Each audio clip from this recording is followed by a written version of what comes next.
Hi, my name is Sriram Srinivasan, and I work at IBM. I work on a couple of different products. One of the products is called IBM Data Science Experience, and I also am the architect for a brand new offering that's called IBM Cloud Private for Data. If you were in the keynote this morning, you would have seen Aaron and Rob Thomas demo IBM Cloud Private for Data. The functionality that I'm showing is actually common to both offerings. It's called data science experience and machine learning.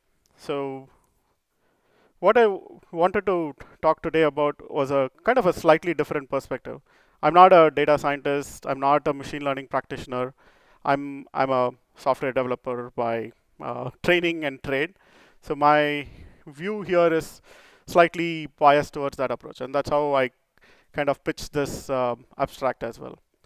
So, so the last year and a half, I've been working with a lot of data scientists and machine learning practitioners, and what I've learned from them is that they are actually really good experts at what they do. They already have skills. They already have the tools. They know what they can do and how they can achieve it.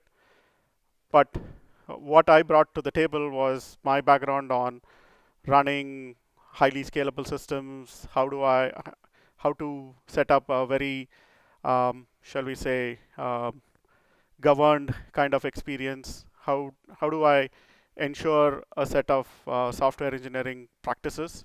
So that's what that's my training, and that's what I brought into the table here. So what we have seen is that all these enterprises, as usual, it's only speeding up. They want to get money back, right? They are investing quite a bit on data science and machine learning. They look at all these new advanced analytics as critical, but all the execs here are impatient. So just to get a feel for the room, how many of you are data scientists or machine learning practitioners or cool? How many of you are in the IT software development and who are responsible for whatever things that data science are built? Okay, and how many of you are execs? Okay. Then my next question was going to be, how many of you are patient execs? I guess that's not necessary, but anyway. So I'm glad my bosses aren't in the room. So anyway, so what happens is we've seen that things are getting accelerated, right? But at the same time, because you're depending a lot, data scientists can relate, you're depending a lot on data that is already there or data that is flowing in at a continuous pace. You also need the help of your data engineers, your admins, your IT staff to actually get that data for you. So it's not just a one-off thing. I know a couple of my buddies who are real data scientists, they like to just take their laptops and sit in a corner and get work done, right? But that's not scalable.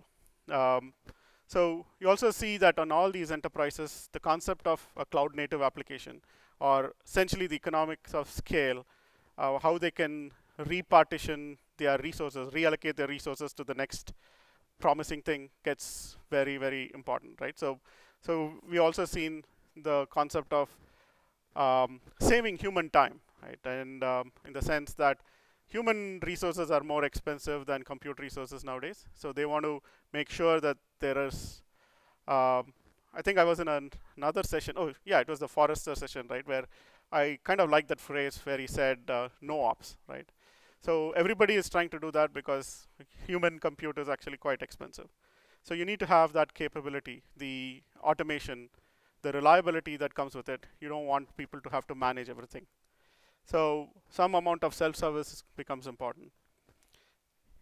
So what that really means is that to achieve this, even the new applications that you build, new kind of analytics that you build out, needs to have some level of maturity. It needs to exhibit the same kind of maturity that your, maybe not exactly the same kind of maturity, but at least some amount of maturity that your transactional systems have, right? So, and also because you're dealing with data, and in this age of GDPR and regulations and more regulations, you need to ensure that your data privacy and everything is guaranteed.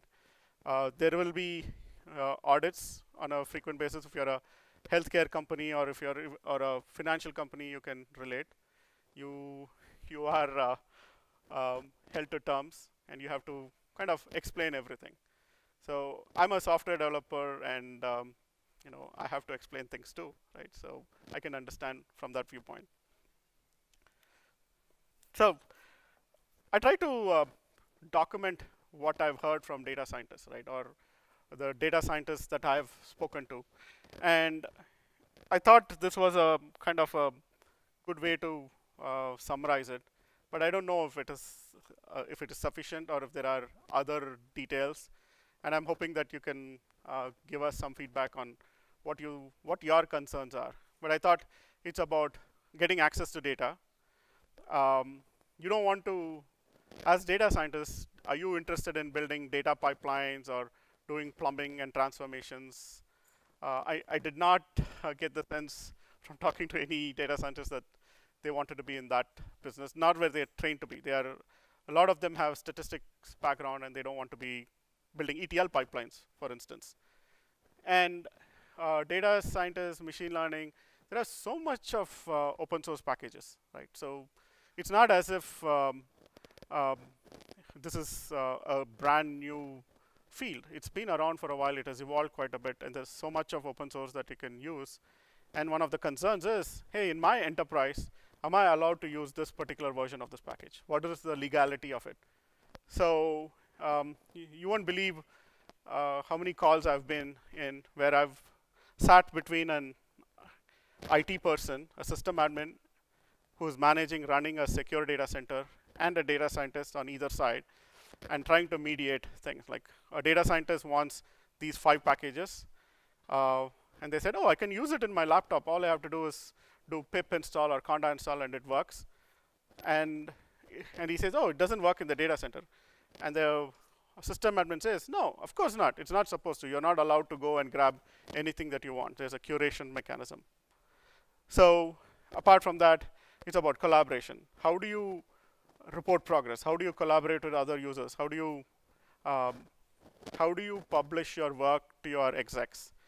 And most importantly, if these enterprises have large data centers where data is kept in very secure environments, how does a data scientist get compute? It's not like he can use his laptop. He's working with petabytes of data. In some cases, he's working with images, and he's not allowed to take those data out of the center. So now it's the other way around. If he's coming to the data center, where does he get his compute from? And if he has to open a ticket every time he has to get a VM provision, that kind of slows down the productivity. So, and then finally, once you take your models to production, how do you get to know how well they are working, right? So it's a continuous cycle. You have to keep improving your models. So you have to have some eyes into the production environment and help improve the performance of your models. So again, just a sampling, right? So there are so many of these kinds of technologies and runtimes, and an ever-growing list. So, and we've seen enterprises, they actually build out certain even utility libraries that they want to share amongst others, right? So they may have their own favorite R packages or Python packages, but they also have an engineering team that helps these data scientists by building their own packages that can be easily consumed, let's say in a Jupyter notebook or in RStudio. So what ends up happening is you need an environment where you have developers, data engineers, data scientists, all of them can collaborate in the same kind of environment over a variety of tooling, and some of them proprietary, some of them open source at the same time. Okay. So now let's look at the enterprise side, right? So the enterprise is in this business to make sure that they get a lot of benefit um, out of the work that the data scientists are doing, but they also want to do it in a governed fashion. So, which means that they they have elaborate procedures, and people in the Hadoop world would know this by now. You probably know this much better than I do. How painful it is in making sure that you have Kerberosed everything, having to sign off saying, hey, this thing is encrypted on the disk, and this client always uses Kerberos, and I know what's happening. So you guys know this better than everybody else because Hadoop, the Hadoop ecosystem was meant for such compliant worlds. Now, explainability, right? So this is critical. I've seen situations where you have this whiz kid, or sometimes they call these data scientists wild ducks. They come in and they show a lot of promise. They build the best models, but then they leave for the next company, right? Then what happens is the enterprise is stuck, right? These models have to continuously evolve. So again, it's making sure that you can have a very curated mechanism, not just for your data assets, but also for your analytics assets. Making sure that you can keep track of everything. Even if you have used a sample data set, a CSV to train a model, you have to keep track of it. You have to explain to some auditor or compliance evaluator one day that you're not violating some policies. And impatient businesses, right? They want to deploy models as efficiently as possible or as quickly as possible. Efficiency may not matter to some folks, but they need it fast. And second, you all know that your models need to be retrained, or you may have to completely abandon a model and build a new one. And you need to do this at a very rapid pace. And sometimes, or many times, you have to do this without impacting your day-to-day business. And for that, you need to have, again, a software terminology here, continuous integration or continuous CI/CD pipelines to enable that. So whenever you share something, it need not be a model, right? It could be let's say an analytics report that you built. You built maybe a Shiny app, or you've built a Jupyter dashboard using Jupyter widgets. You have to keep track of who has access to it, and you also have to keep track of what data it accesses. Again, clear provenance about everything that is present. And the last one is, while they want things done quickly, especially in the private cloud or in the on-prem environment, you don't have infinite resources. So what that means is you have to come up with a mechanism to share the resources that you have with all your departments and teams very effectively. So especially when you start seeing the need for GPUs, right? And GPUs are still expensive, though if you buy here's the IBM ad here. If you buy the IBM Power Minsky servers, price per performance is what? 2 times as cheaper compared to Intel one, right? So I have some folks who can give you the advertisement better. But again, jokes aside, you need to have GPUs, you need to have CPUs, memory, all managed properly. It's not like, even if you do this in the cloud, just because you can provision a VM or an EC2 machine doesn't mean that it is cheap. So you need to have some measure of controlling the resource utilization or providing fair share. So again, finally, just to summarize, the goal is to operationalize data science. Okay. So there are some criteria, and we've called it 5 tenets of operationalizing data science. And they're like, we like to break it up into 5 steps, right? 5 segments. Managed, trusted, resilient, measurable, and evolution. By managed, we mean that we need to have data managed and other kinds of assets managed too. and it yields analytics ready data. By trusted, we means that we can actually trust the data as well as the analytics assets, including models. You can explain it, you understand the quality, you understand where the data came from, you understand why a data was transformed into another data set, you understand how a model was built, explainability. And now we are talking about operationalizing, right? So what that means is, how does it provide for resiliency? What does it mean to be always on? If you're talking about real-time applications, that become very important. And at scale, you have a lot of concurrent requests coming in. You have more and more models being deployed, or more and more versions of models being deployed. You're doing some kind of A/B testing in operations. How do you handle that? So that's what we mean by at scale and always on. Measurable. Sometimes you need to prune bad models, or you need to have a mechanism to improve to understand and improve the models. So that's why you need to be able to measure things in production as well. And of course, not everything is going to be static. You have to build these models, you have to retrain models, you have to redeploy your analytic assets, and it's a continuous basis. So you have to be able to evolve, deliver, and that's where the CI/CD pattern comes in. So let's dig in a little bit. When you talk about data, right? So the first question that these data scientists have is, where's my data? And what you really are looking for is, think of it as a directory of all your data assets, or some place where you can just go and search for it, and it's as easy as that. So that's how we want to make it possible. We want to make data access simple. And there are also other techniques, and this is where data engineers come into the team.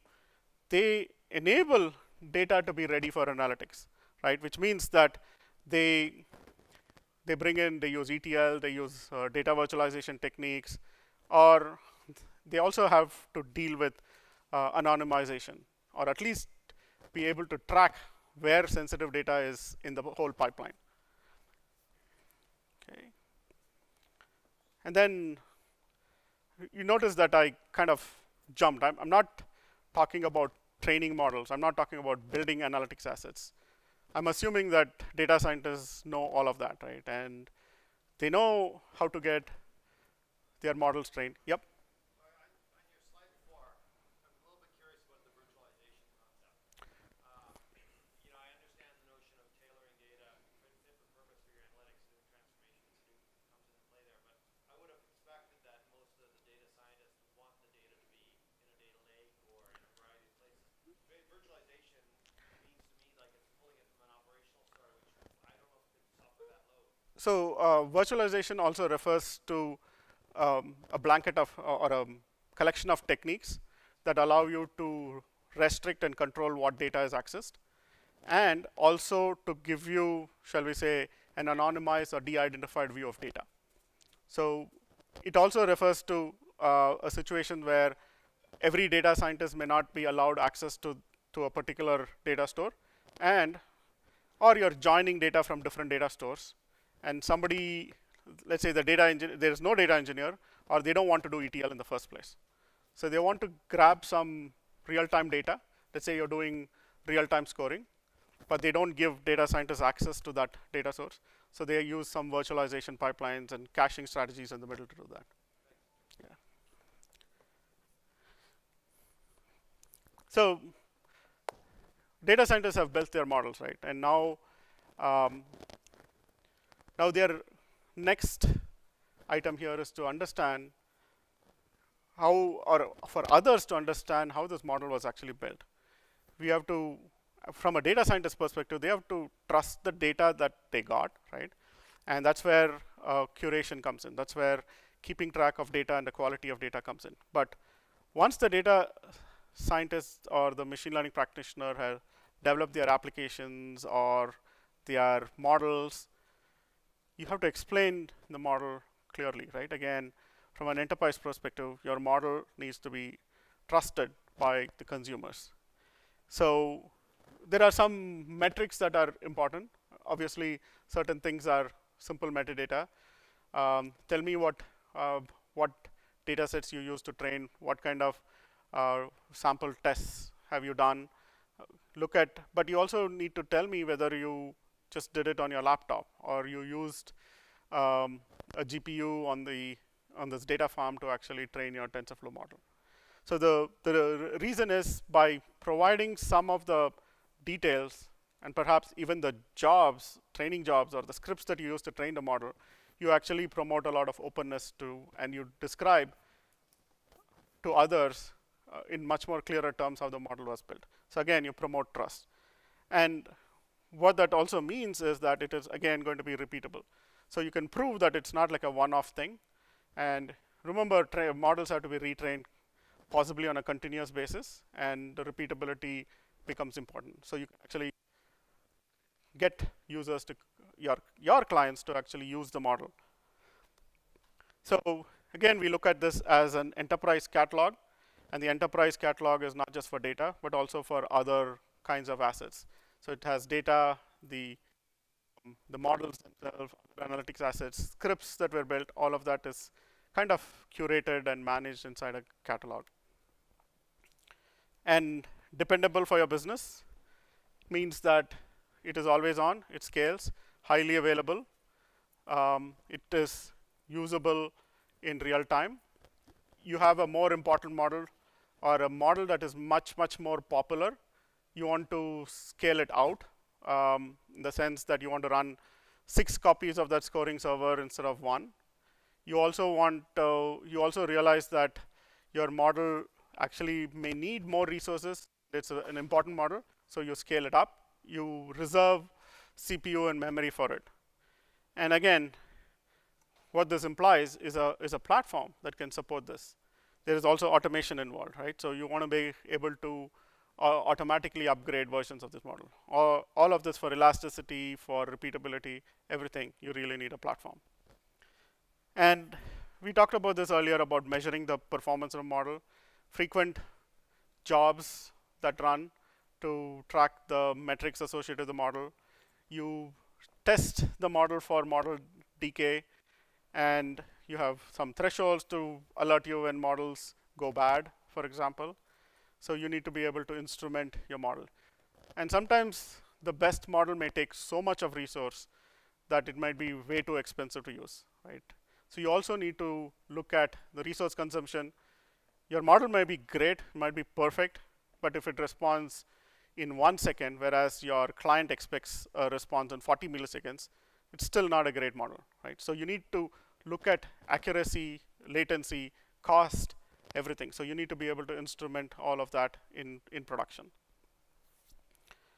And again, models and other assets need to be upgraded, and you want these to be used in a very flexible manner. You want to be able to do this in, shall we say, outage-free environments, and that's also important. Delta deployments. You make a small change, needs to be updated, no outage. Okay, so what the next section I'm going to talk to you about what we've done in IBM Data Science Experience and IBM Cloud Private for Data. It uses essentially using Git and Docker as and Kubernetes as the, shall we say, patterns to help provide for operationalizing. And I have some links if you're interested. You can take a look at it. There are demos as well over there. So the first thing that we did was to, and this is again a software developer's approach, right? But what we did was we came up with the concept of a data science project, or you can call it an analytics project. It must be familiar to everybody, right? Every single tool that we have, IDEs, have this concept of a project. So we wanted something that was universally adoptable. And it's something that can work on your laptop too, right? We have folks who work offline who may be using other tools. They may want to use VS Code or PyCharm or Sublime, and they just need the files. They don't need anything sophisticated. So we wanted to make that possible as well. And it can contain a lot of assets, right? It can have scripts, it can have models, it can have so many other things. but we think of it as a Git repository. And that also makes it a lot more accessible, which means that wherever you are, right, you can simply export, you can tar it up or zip it up and take it with you, or you can push it to GitHub or Bitbucket or wherever and start using it. You can pull it anywhere else that you want.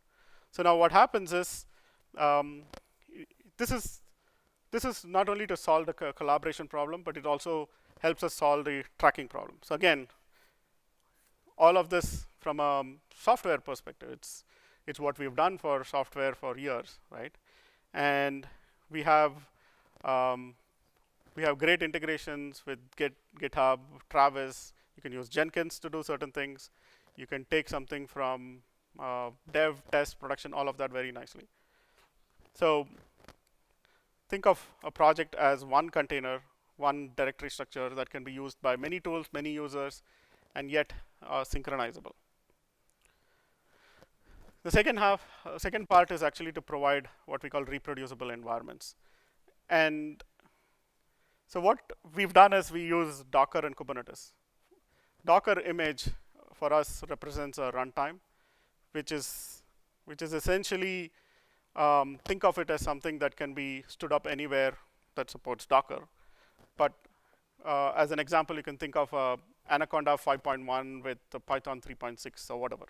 So this, if data scientist A has a particular Docker image or access to a particular Docker image, a data scientist B can also have access to the same Docker image and thus be able to consume the project in exactly the same way. So again, repeatability. So now we also have Docker images that can run JupyterLab, Jupyter by itself, or RStudio, so many different things, Apache Zeppelin. Now, again, with Docker and Kubernetes technologies, you can expose those IDEs. So now I can also replicate at least a web-based IDE or a web-based notebook server. Anybody can bring it up and start using it. So again, I can ship a development environment as well. Now, you don't have to worry about package conflicts because the Docker image has everything that you need, and it makes it much more easier for you to work or experiment with different versions of different projects, even alpha versions of newer modules and libraries quite easily. So Docker containers use volumes, so they support volumes. So what we do is, imagine that you have a directory structure where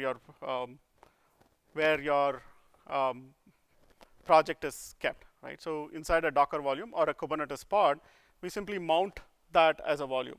Or, in a slightly different use case, you can even bring up a container and you do a git pull, and you get the contents of your project, even or check out a particular branch or a tag, exactly, and you get the same environment that another user can get. So that's what you see on the left. It's a simple example of how you could bring this up in a Docker container. And then on the right, you see what we could do with Kubernetes. So in this example, it's slightly different. What I have here is what we call a scoring server pod. So in this case, may not be fully readable, but again, my project has been mounted. And imagine that my models are inside of my volume, which is just a Git repository that is mounted on inside my container. With Kubernetes, I can run like 3 copies and do load balancing of it. And Kubernetes provides a very uniform interface. So I can scale out, scale down the number of scoring servers quite easily. I can also use other techniques like service meshes, or in our case, we wrote a very simple authorization mechanism. It's essentially a proxy. We do a couple of things with it. One is we enforce authentication and authorization, so we control who can access anything, right? You've deployed something in production, you have a scoring service, we enforce who can access it. But at the same time, this guy is the perfect guy right there. He can track who's calling, when it was called, as well as the latency of each request. So again, that becomes important. Once you capture these metrics, you start to understand how if you find that your latency drops to 1 second because you have so many concurrent requests, then what you do is you increase your number of scoring server pods. Or if you find that this model is not being used as much, maybe you get like 1 request a minute, then you can afford to lower the resource consumption and give that resources away to somebody else who can use it. Okay, so that's, and now part 3. It's about a process more than anything. How do you take what you've built, what your data scientists, what your perhaps even your data engineers have collaborated to build, and how do you take that to production? So again, software practice, right? So in GitHub, in all these open source projects, you have a concept of a release, right? So you go to GitHub, and there's usually a release page where you can even download these assets. So what we help users do is to create a tag. Okay, it's a git tag. Once you create a git tag, it's a reproducible state of the system as of the entire set of assets, scripts, models, everything. And now a different team can take that project, that release, and go test it out. And they can validate it, they can even do performance testing, or they can send it back to the development/data scientist team to fix it. So you also have the ability to do upgrades. So what does upgrade mean in this case? What it really means, in a simplistic terms, it's actually a git pull. So you already deployed something. Remember all those containers that have these projects mounted? What we are really doing is doing a git pull there. And once you do a git pull, it kind of updates it, updates the versions that are present. We also do a little bit of triggering so that scoring servers can refresh with newer versions of those models. But from a simplistic term, that's what it really means. An upgrade is a git pull from a newer tag. So, and we saw examples of how you run Docker containers and scale out Docker containers to expose web services. Or you may want to do batch training or training in a batch job every midnight. Or you want to do, let's say, evaluations, right? As part of a trigger, right? You've done an ETL load into your data warehouse and you want to trigger batch scoring, or you want to trigger evaluations of your jobs. So in Kubernetes, that's actually quite trivial to use a kube job or a cron job to trigger these things. And finally, but possibly most importantly, it's a catalog. The catalog tracks metadata. It keeps track of all the lineage associated with your project, with all the data that you worked in. And this gives you a way to not only establish policies, but also to keep track of access rights or who's using these URLs, all of that's needed for governance. One of our potential clients gave an example. He said that, let's say California establishes a new rule, maybe 2020, that you cannot use gender and let's say number of children together as a metric to determine the eligibility for a loan or to determine risk. They consider that practice discriminatory. So now you have two features: number of children, gender or age or whatever, right? So now you have to figure out which of your models are now going to be in violation in the year 2020. You need to have that kind of a lineage. You need to understand what is happening. And when you have GDPR like regulations coming up and more regulations coming up, having such a metadata will prove to be really valuable. Okay, so just to kind of summarize it, and because I wanted to have a pretty picture to end the slide, the idea is that you have multiple users, right? You have multiple users with different responsibilities. In the end, you want your business processes and your application developers to be able to consume your models and maybe other analytics assets in a trusted fashion. And they are building real-time applications, they are building business processes. So which means that all the assets that you build have to be scaled out, have to be extremely reliable, load balance, and that's what you see from the left. You also have to make it easier for your admin or operations staff. You don't want them to be constantly watching for things. You need things to self-correct. You need things um, to recover and scale easily. So if you see on the left side, you have what we call the production side of the things, and this is what we mean by operationalizing ML. And all of this needs to fit in together. You need to have a data scientist who works with the data engineer to get ready to augment warehouses, augment data lakes, to get data ready for analytics and machine learning. You need to have a steward or a curator, or perhaps it's a CDO in your organization, who keeps an eye on everything that is happening and make things convenient for the data scientists. So the data scientists can start with feature engineering quickly. They can train models and deliver them for an ops team to take to production. But at the same time, every aspect of what they have done to train their model actually gets recorded in a catalog. So that kind of comes up with a governed data science. We think of this as a key requirement in large enterprises. And the products that we are working on, data science experience and IBM Cloud Private for Data, is trying to enable this kind of use case. Okay, thanks. I'll be around for a while, so if you have any questions, you can reach out to me.